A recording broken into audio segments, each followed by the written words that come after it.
Channel के सभी दर्शकों को नमस्कार, जय श्री कृष्ण, प्रणाम। 11वें घर में किस विषय का विचार किया जाता है? जन्म कुंडली में 11वें घर को आमदनी का घर कहा गया है। कौन-कौन से रिश्तों का यहाँ से निर्णय लिया जाता है? चूंकि 11वां घर बड़े भाई और बहनों का भी है। 11वां घर पिता के छोटे भाई बहनों का भी है। 11वां घर पत्नी के पूर्व प्रेम का आभास कराने का भी है। पत्नी की विद्या, जीवन साथी की विद्या और जीवन साथी को संतानों के सुख का विचार करना हो तो 11वें भाव को देखा जाता है। अब 11वें भाव का कारक कौन है? मैं पहले भी कह चुका हूं, देवगुरु बृहस्पति आमदनी के घर के कारक हैं। तीसरा घर, छठा घर और ठीक 11वां घर, ये तीनों त्रिसडाय कहे जाते हैं। यहां पर बैठे हुए ग्रह शारीरिक स्वास्थ्य में क्या परेशानियां आएंगी उसका भी अनुभव कराते हैं। 11वें घर को, तीसरे घर को और छठे घर को त्रिसडाय की संज्ञा मिली है। यहां बैठे हुए अधिकतर क्रूर ग्रह ज्यादा फल अच्छा देंगे। सौम्य ग्रह यहां पर बहुत अच्छा फल दे नहीं पाएंगे। तो इस घर में यदि 9 ग्रहों का विचार किया जाए तो क्या प्रतिफल मिलेगा? चूंकि 11वां घर बृहस्पति है, बृहस्पति कारक है, तो 11वें घर से आमदनी का जो पता लगता है वो जब 11वें घर में सूर्य बैठेंगे तो क्या प्रतिफल होगा आमदनी का। 11वें घर से बड़े अच्छे संबंधों के बारे में भी पता लगता है। यदि 11वें घर में सूर्य बैठा हो किसी का, तो एक जो दृष्टि है सूर्य की पंचम भाव में, पुत्र भाव में, विद्या भाव में जाती है। ऐसे में जातक का जो बचपन होता है प्रायः कठिनाइयों से गुजरता है, परंतु 20 और 22 साल की उम्र के बाद जातक स्वयं अपनी योग्यता का समाज में अच्छा प्रदर्शन कर सकता है। सूर्य जब 11वें घर में बैठे होंगे तो आमदनी के रास्ते, सरकारी वकालत, वकीलों के माध्यम से, धातुओं के कार्य से, रत्नों के कार्य से, ज्योतिषीय कार्य से, पठन पाठन अध्ययन अध्यापन के कार्य से प्रचुर लाभ देता है। ऐसे जातक अपने समाज में अपने वाणी का वर्चस्व कायम करते हैं। 11वें घर में सूर्य बैठा हो तो पत्नी का जो शिक्षण क्षेत्र है, राशि के अनुसार देखा जाएगा। हम यहाँ पर कोई राशि नहीं बिठा रहे, तो इसका मतलब है अगर 11वें घर में सूर्य बैठा है तो जीवन साथी उदार किस्म का, अच्छी सोच और आपकी अच्छी सहायिका या सहायक साबित होता है 11वें घर में सूर्य होने पर। जातक के चाचा और बुआ तथा बड़े भाई जातक के जीवन में सुख देते हैं, उनकी तरफ से आपको लाभ प्राप्त होता है। 11वें घर में जब चंद्रमा बैठेंगे तो चंद्रमा मातृ पक्ष को लेकर के हानि का योग बनाएंगे। क्यों? कि माँ के घर से 11वां घर 8वां घर पड़ता है, इसलिए माँ के स्वास्थ्य को बाधित करेंगे। पुनः 11वें घर में जब चंद्रमा बैठे होंगे तो बड़े भाई बहनों के माध्यम से, चाचा के माध्यम से जीवन को लाभ मिलेगा। परंतु जातक थोड़ा कमजोर फील करेगा। ऐसे में जातक की जीवन संगिनी या जातिका का जीवन साथी प्रेमी स्वभाव का होगा, उच्च कोटि का प्रेमी होगा, सरल हृदय, कारुणिक, दयालु, समाज में सहज और सरल जीवन जीने वाला ऐसा व्यक्ति। आमदनी का मार्ग बेईमानी का नहीं होगा, ईमानदारी का होगा। चांदी, कपड़ा, रुई, जलीय पदार्थ, यदि राहु इत्यादि का प्रभाव हो तो कई बार शराब इत्यादि का भी काम, केमिकल इत्यादि का भी काम इसको सूट कर सकता है, क्योंकि 11वां घर आमदनी के कारणों का पता लगाता है। यहां से बैठा हुआ चंद्रमा ज्यादातर ऐसे जातकों को कन्या ज्यादा देता है, परंतु ऐसा जातक स्वयं सुशील और नेक इंसान। यदि मंगल यहां बैठा होगा तो मंगल की दृष्टि 3 होती है। मंगल चौथे दृष्टि से आपके कुटुंब को, धन को, मुख को बाधित भी करेगा। यहां पर बैठा हुआ मंगल धन संपत्ति तो देगा, लेकिन हार्ट इत्यादि में प्रॉब्लम देगा और बड़े भाई बहनों के साथ में आपकी विचारधाराएं नहीं मिल पाएगी। यहां पर बैठा हुआ मंगल संतान को आघात भी देगा, क्योंकि मंगल की एक दृष्टि सप्तम पंचम भाव में पड़ती है, तो पहली संतान को हानि होती है। जातक मेहनत करके जमीन जायदाद जैसे व्यापार करता है, प्रॉपर्टी के कामों से लाभ प्राप्त करता है, ऐसा जातक खास तौर से स्वयं की मेहनत से सफलता अर्जित करता है। जातक के मंगल की दृष्टि अष्टम दृष्टि छठे घर में जाएगी, तो मंगल के प्रभाव से जातक को रोगों का प्रभाव भी पड़ेगा। यदि मंगल यहाँ से उदर स्थान को देखेगा, नाभि किडनी के अंतर्गत मार्मिक स्थानों को देखेगा, तो शारीरिक परेशानी, ब्लड प्रेशर, रक्त विकार, किडनी के रोग, बहुमूत्र रोग इत्यादि भी दे सकते हैं प्रभावित होने पर।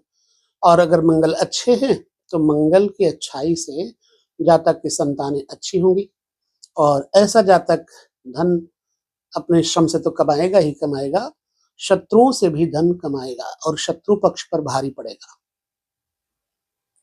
यहां अगर बैठे हैं बुध, तो बुध से जातक वाणिज्य, व्यापार इत्यादि में खूब सफलता अर्जित करते हैं।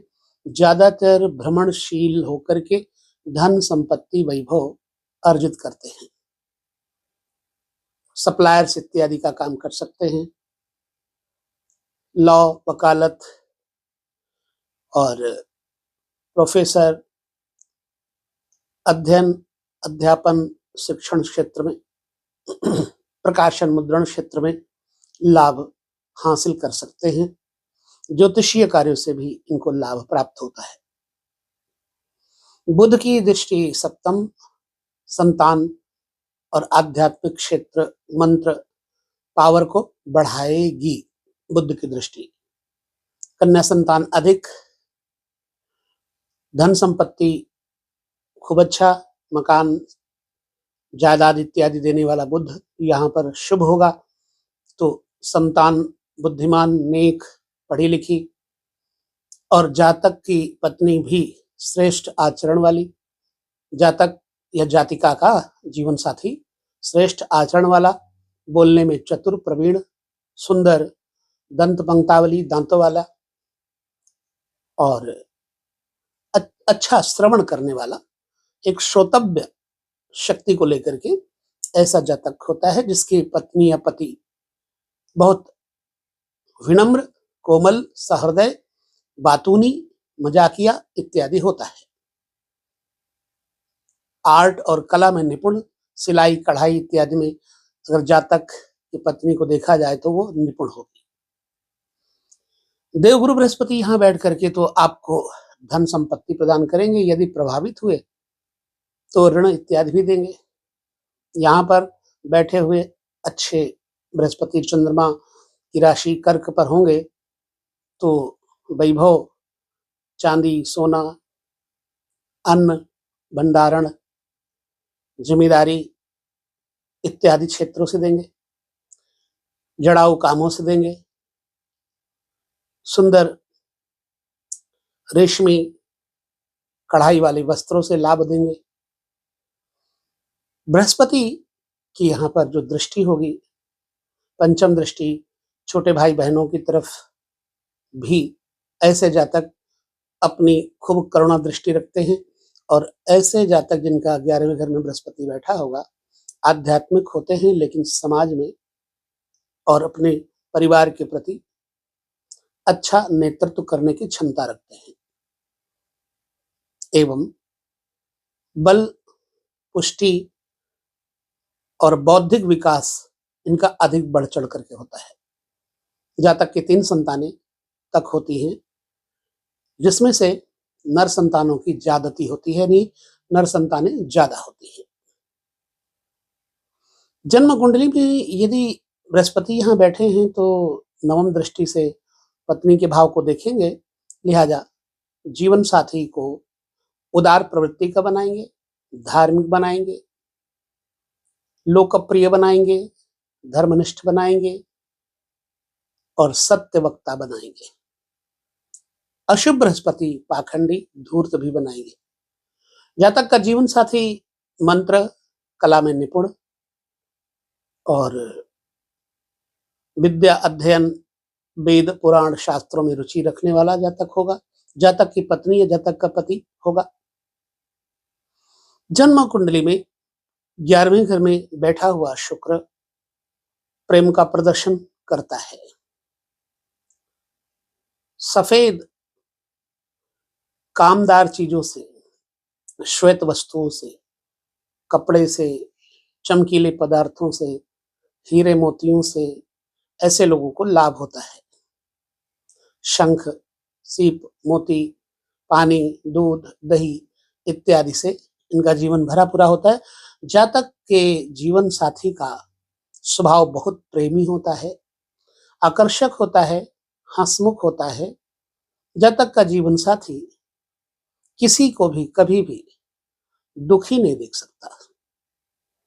यदि 11वें घर में शुक्र बैठा होगा तो जातक को यहाँ पर पंचम घर से, यानी 7वें घर से पंचम पड़ता है जो 11वां घर, इस चीज का द्योतक है कि जातक को ससुराल पक्ष से अधिक लाभ होगा। अगर वो स्त्री है तो और पुरुष है तो ससुराल पक्ष से पूर्ण सुख प्राप्त होगा। यहां बैठे हुए शनि जातक के जीवन में क्या असर देंगे? यहां से बैठ करके शनि वैभव देंगे, उग्रता देंगे, संपत्ति देंगे, दृढ़ता देंगे, पराक्रम, बल, पौरुष देंगे। ऐसा जातक बड़ा मेहनत कश होता है, अपने हाथों से अपने जीवन को चमकाने वाला जातक होता है। बड़े भाई बहनों का सुख नहीं होता, बड़े भाई बहन होंगे भी तो थोड़े अवसरवादी होंगे। और यहां पर बैठा हुआ शनि पंचम घर को देखेगा, लिहाजा पंचम घर में संतान पक्ष को थोड़ा अच्छा होने पर शुभ फल प्रदान करेगा, अशुभ होने पर संतान पक्ष से निर्बलता देगा, संतान मंद बुद्धि इत्यादि हो सकती है। पुनः जातक के उदर में पीड़ा, बैंक बैलेंस की हानि, पैसा न टिकना इत्यादि फल देगा।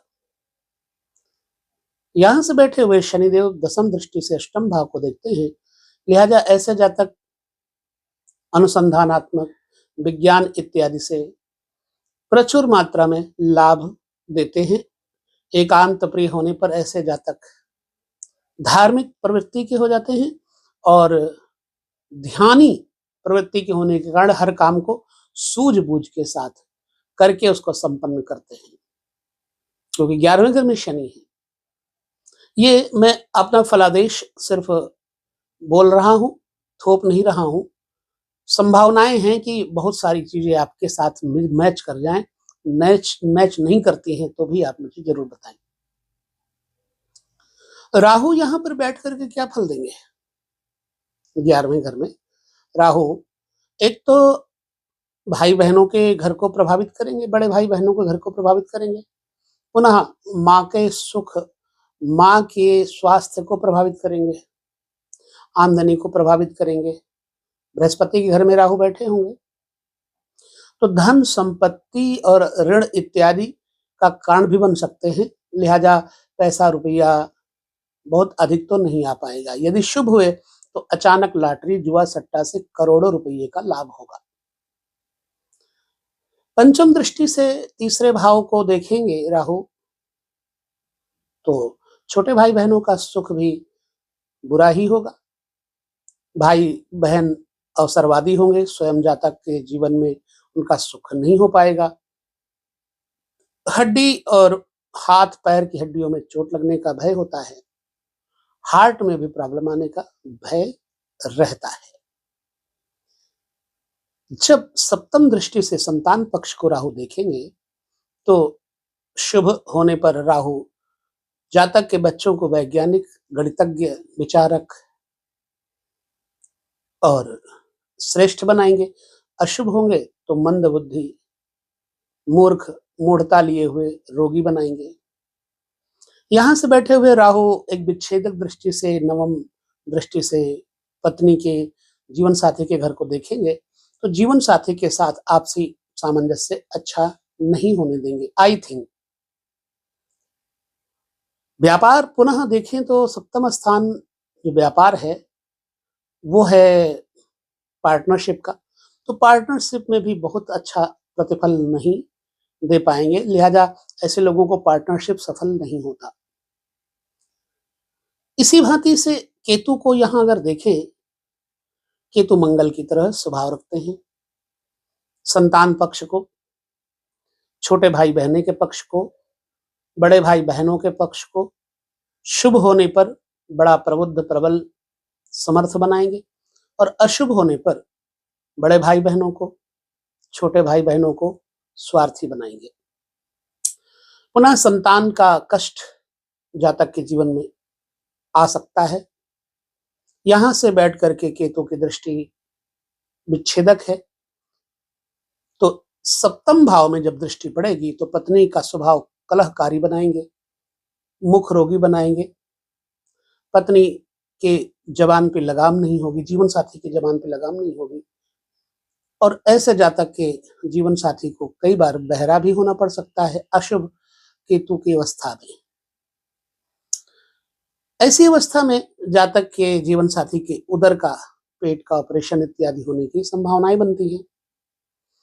लिहाजा केतु यहां से बैठ करके धर्म कर्म में प्रवृत्ति देंगे लेकिन बहुत ज्यादा धन संपत्ति नहीं देंगे, ये मेरा विचार है। तो वीडियो के ये 9 ग्रहों में जो मैंने प्रतिफल बताया आपकी कुंडली के अनुसार, यदि ऐसा है, कुछ मिलता है तो हमें कमेंट करके बताएं। हालांकि बहुत सारे लोगों के कमेंट आ रहे हैं, वो कहते हैं, कुछ लोगों ने 100% कहा है, कुछ लोगों ने 80% कहा है कि हमारे साथ ऐसा बीता। अब इस वीडियो में आपको बताना है कि ये 9 ग्रहों की जो समीक्षा मैंने की है वो आपके जीवन में होती है या नहीं होती। बस यही हमारा लक्ष्य है कि हम इस ज्योतिष विज्ञान को थोड़ा संशोधित करके अनुसंधानात्मक तरीके से आपके सामने प्रस्तुत करें ताकि आपको उसका प्रतिफल हम तभी दे सकते हैं जब आपके शारीरिक रोग को, मानसिक रोग को पकड़ेंगे। तब वीडियो लगातार हम आपको देते रहते हैं और हर वीडियो में मेरा एक प्रयास रहता है कि नया विषय देकर के आपको नए विषय से इंगित कराएं। आपको नए विषय की जानकारी जब होगी तो आपका ज्ञान भी बढ़ेगा और साथ में हमारा ज्ञान भी बढ़ेगा। वीडियो में बस इतना ही कुछ। अगले वीडियो में पुनः हम 12वें घर पे 9 ग्रहों की चर्चा करेंगे। तब तक आपके साथ हम लेते हैं विदा, पुनः मिलेंगे। नमस्कार, जय श्री कृष्ण, प्रणाम।